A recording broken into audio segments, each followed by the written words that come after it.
آج کی آیت۔ اور یونتن نے داؤد سے کہا، سلامت جا، کیونکہ ہم دونوں نے خداوند کے نام کی قسم کھا کر کہا ہے کہ خداوند میرے اور تیرے درمیان اور میری اور تیری نسل کے درمیان اب تک رہے۔ پہلا سیموئیل 20 باب 42ویں آیت۔ عزیزو، فطرت کے کچھ اصول ہیں جس پر وہ سختی سے کاربند ہے۔ حقیقت بھی اسی میں ہے۔ مثلا دریا خود اپنا پانی نہیں پیتا، دوسروں کو دیتا ہے۔ درخت اپنا پھل خود نہیں کھاتا، دوسرے اس سے مستفید ہوتے ہیں۔ یوں ہی سورج کی روشنی اپنے لیے نہیں، دوسروں کے لیے ہوتی ہے۔ پھول کو اپنی خوشبو سے کوئی سروکار نہیں، بلکہ دوسروں کے لیے اپنی خوشبو بکھیرتا ہے۔ رہی انسانی زندگی کی بات، ہاں اچھی ہے جب آپ خوش ہوں، مگر بہترین ہے اس وقت جب دوسرے آپ کی وجہ سے خوش ہوں۔ عزیزو، ویسے تو بیت لحمی یسی کا سب سے چھوٹا بیٹا داؤد بھی اسرائیل کے پہلے بادشاہ ساؤل کو خوش رکھنے اور اس کی مدد کے لیے آیا تھا، مگر ساؤل اپنے غرور اور حسد کے باعث اس چھوٹے لڑکے کا دشمن بن بیٹھا۔ یہ ان دنوں کی بات ہے جب نافرمانی کی وجہ سے خداوند کی روح ساؤل سے جدا ہوگی اور ایک بری روح آ کر اسے ستانے لگی۔ ساؤل کے صلاح کاروں نے اسے مشورہ دیا کہ کسی ایسے شخص کو تلاش کیا جائے جو بربط بجانے میں استاد ہو، پھر جب بری روح تجھے ستائے تو اسے ساز بجانے سے تو بحال ہو جائے۔ عزیزو، ان حالات میں داؤد کا انتخاب کیا گیا جو یسی کا چھوٹا بیٹا تھا۔ وہ نہ صرف ساز بجانے میں استاد تھا بلکہ وہ زبردست سورما، جنگی مرد، گفتگو میں صاحب تمیز اور خوبصورت جوان تھا۔ بڑی بات یہ کہ خداوند اس کے ساتھ تھا۔ جب داؤد ساؤل بادشاہ کے حضور میں آیا تو ساؤل اس سے محبت کرنے لگا اور وہ اس کا منصور نظر ہوا، اور جس مقصد کے لیے داؤد کو بلایا گیا وہ اچھے سے اپنی ذمہ داری کو سر انجام دینے لگا۔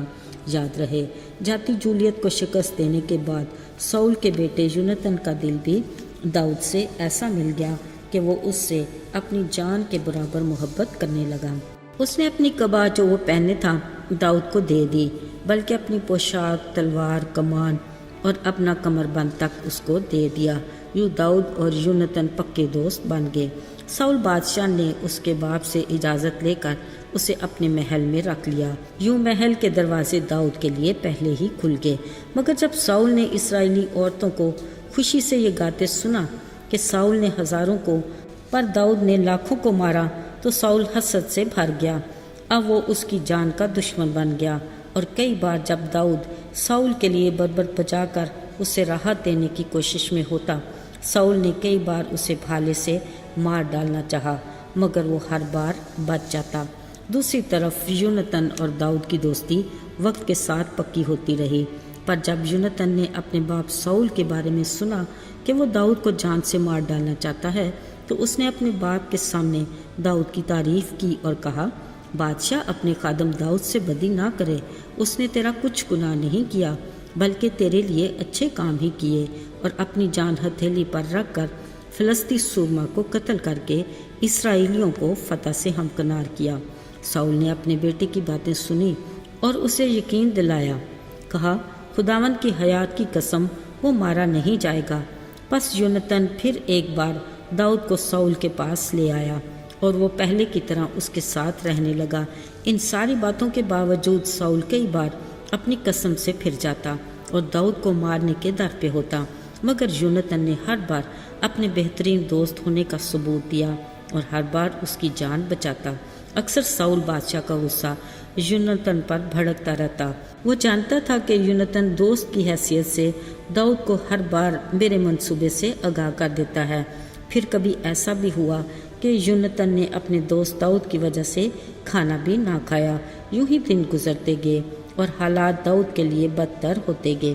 آخری بار کی ملاقات میں داؤد نے زمین پر اوندھا ہو کر 3 بار سجدہ کیا، آپس میں ایک دوسرے کو چوما اور دونوں دوست خوب روئے۔ یونتن نے داؤد سے کہا، سلامت جا۔ عزیزو، انہوں نے آپس میں کہا، ہم دونوں نے خداوند کے نام کی قسم کھا کر کہا ہے کہ خداوند میرے اور تیرے درمیان، میری اور تیری نسل کے درمیان اب تک رہے۔ سو وہ ایک دوسرے سے جدا ہو گئے۔ عزیزو، اس کے بعد وقت گزرتا گیا، حالات بدلتے گئے، کئی جنگیں ہوئیں اور ایک جنگ میں ساؤل اور یونتن دونوں ہی مارے گئے۔ تب داؤد نے ان دونوں پر جی بھر کے نوحہ کیا۔ آخر وہ وقت بھی آیا کہ خداوند کا ممسوح داؤد اسرائیل کا بادشاہ بن گیا۔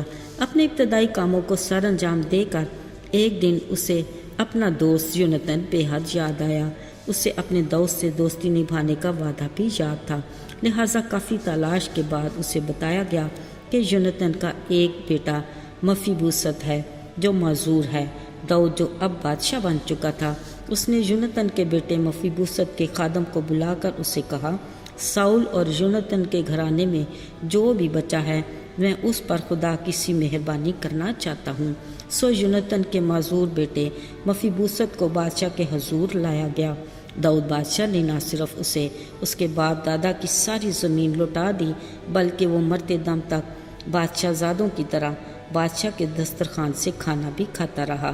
یوں داؤد نے اپنے دوست یونتن سے اپنی دوستی کا حق ادا کیا۔ آئیے دعا کریں۔ اے خدا، تو ہمارا شفیق باپ ہے، اس لیے تو ہمارا خیال رکھتا اور فکر کرتا ہے۔ تو ہمارا دوست بھی ہے، یہ تو نے خود فرمایا کہ میں نے تمہیں دوست کہا ہے، کیونکہ میں نے تمہیں وہ سب باتیں بتائیں جو مجھے باپ نے بتائی تھیں۔ ہمیں اس رشتے میں مضبوطی سے جوڑے رکھ، یسوع کے مبارک نام میں آمین۔